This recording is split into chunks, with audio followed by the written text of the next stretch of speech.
सबके चैनल और हल्ला मत करिए। आइए आज बिट्टी ना आई है। हाँ पंजीर वाली बिट्टी नहीं आएंगे भाई।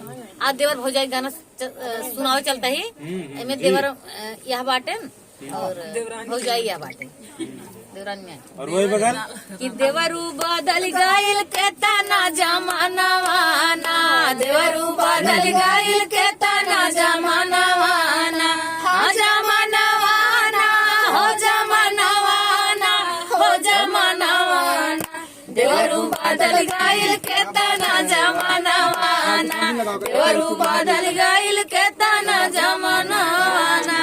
तुम अपनी से मोबाइल चढ़ल बाटे फयसनवाना, भौजी जब से चढ़ल बाटे फयसनवाना, फयसनवाना, फयसनवाना, हो फयसनवाना, भौजी जब से चढ़ल बाटे फयसनवाना, भौजी जब से चढ़ल बाटे फयसनवाना।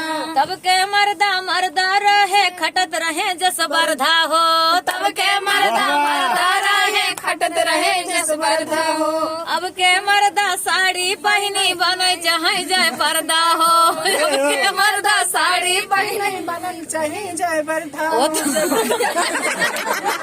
जय पर्दा जय पर्दा लिखे काम है पहले जय पर्दा यार जय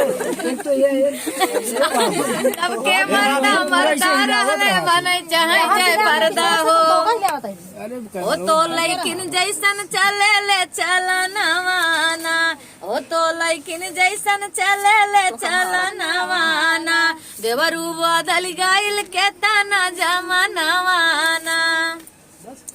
दोस्तों अब इसके बाद में सुनाएंगे और गाना कैसा लगा कमेंट कर जरूर बताइएगा। एक गीत और गाइए भाभी आप।